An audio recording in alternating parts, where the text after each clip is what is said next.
Okay, so this is Cicero, Catiline, section 8.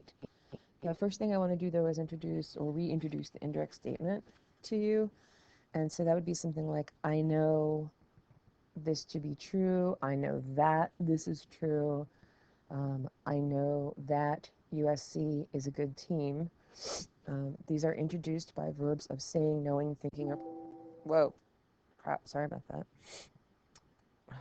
These are introduced by verbs of saying, knowing, thinking, or perceiving, such as skio, intellego, video, sentio, and then the actual indirect statement is here. So a subject that's in the accusative case, like I know this as a direct object, but then to be, so your verb is going to be an infinitive. But you don't translate it like that, I know this to be true. We translate it a little more smoothly. I know that this is true. So anytime in Latin you see a verb of saying or knowing or thinking or perceiving, and then you happen to see a bunch of accusative and infinitive junk around it, you're probably inside an indirect statement. So in section 7, Cicero enumerated to the Senate and to Catiline all the different ways in which he knows Catiline was spying on him and brought weapons and to kill the senators, but then Cicero says you're going to be followed and surrounded no matter what you do. So section 8. So Cicero says quid, like what further? What else can I say? What else can I tell you that you did? This next part is a temporal clause starting with cum. So when you were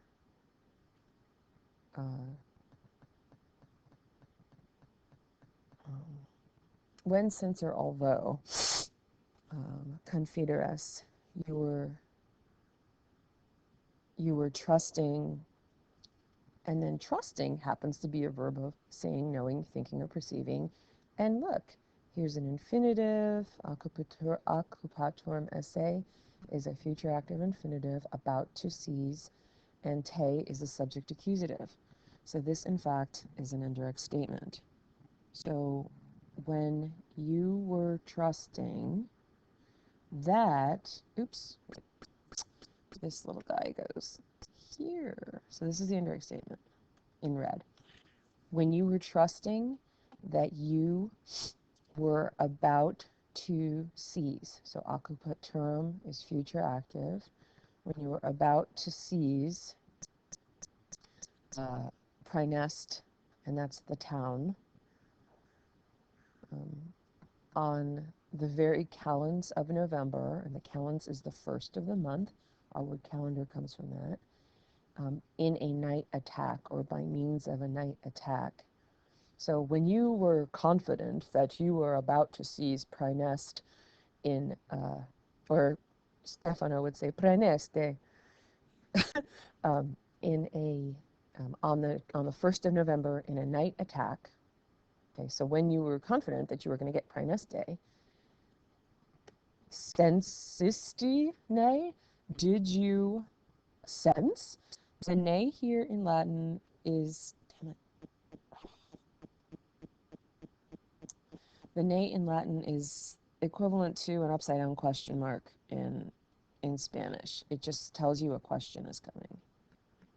So did you sense, and here happens to be another verb of saying, knowing, thinking, or perceiving. So yes, another indirect statement is coming. Did you sense that colony, this is our subject accusative, oops, and here's our verb infinitive, esse munitam, was fortified. Did you sense that colony, meaning Praenest, was fortified? And because munitam esse is perfect, but it's being introduced by a perfect tense verb, this gets pushed down to being pluperfect.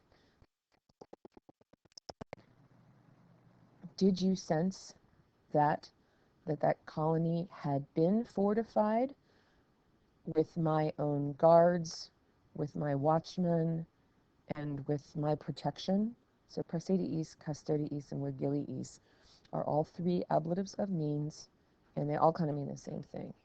And then at my order.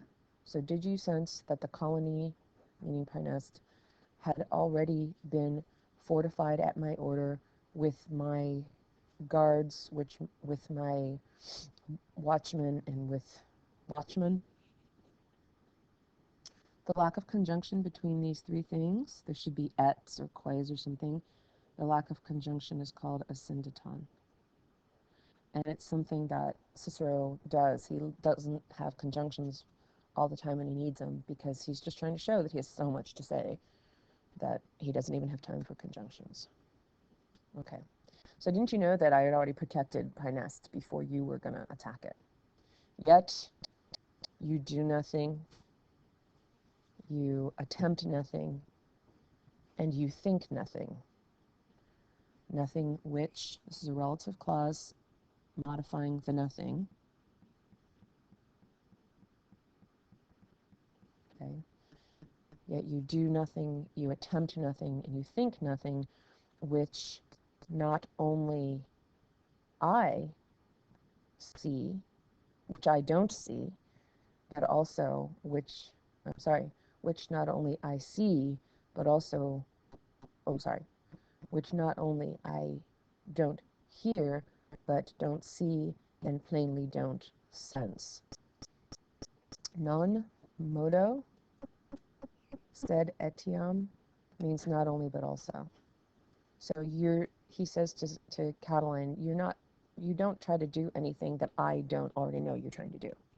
So there is intentionally this double negative here, which I don't already hear and see and openly sense. So here Cicero is saying to Catiline, I know everything you're up to. The repetition of the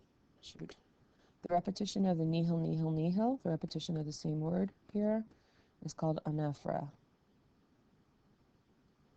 He's trying to really emphasize to Catiline and the Senate that Cicero, that he himself knows everything that's going on, that Catiline won't do anything that Cicero doesn't know about. Okay, now back into lawyer mode. So Cicero says, recall, however, with me, or finally at length, recall at length with me the night before last.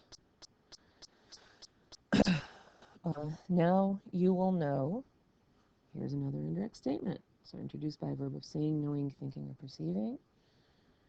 Now you will know that I am watching. Here's our subject accusative and our verb infinitive. That I am watching more sharply for the safety of the Republic.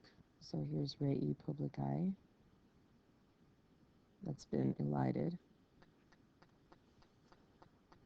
Now you will know that I am watching more sharply by much, for the safety of the Republic than you are, vigilare, are watching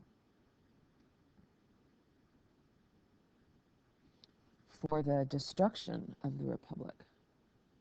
So Cicero wants the safety of the Republic more than he's saying Catiline wants the destruction of the Republic. I say, I claim. Here's another indirect statement. Subject accusative, verb infinitive. I say that you arrived on the night before last among or into the Falcarios is the street of the scythe makers. It's the guys who make knives. It's a special street in ancient Rome where guys made knives. So I say that the night before last, you came onto the street of the scythe makers, and I'm not speaking unclearly here. More specifically, you came into the house in Domum, into the house of Marcus Lyca. So Marcus Lyca is one of the conspirators. And here's another indirect statement. Complures stocios is your subject accusative, and convenisse is your verb infinitive. it's still governed by deco. I say that many allies of your madness and crime, convenisse, gathered eodem at that same place, meaning into the house of Marcus Lyca. So I say that the night before last you came onto or in between the Scythemaker's Street, and I'm not speaking unclearly, that you came into the house of Marcus Lyca, and I say that many allies gathered at that same place, allies um, of this same wickedness and madness. Do you do you dare deny what I'm saying? So here, Cicero is speaking to Catiline. Do you dare deny? The noom introduces a no answered question. So surely you don't dare to deny what I'm saying. Why are you silent? I shall win if you deny it. For I see. Oh, here's another indirect statement introduced by this verb of seeing. Your subject accusative is this, and your verb infinitive is esse. For I see that certain people are in the Senate, are here in the Senate. Those people who were there with you together. So the whole indirect statement is here, and this is little relative clause just describing who are the people that Cicero sees in the Senate. Those people who were with you together, like at the house of Lyca on the Skymaker's Street the night before last. Okay, so that's it.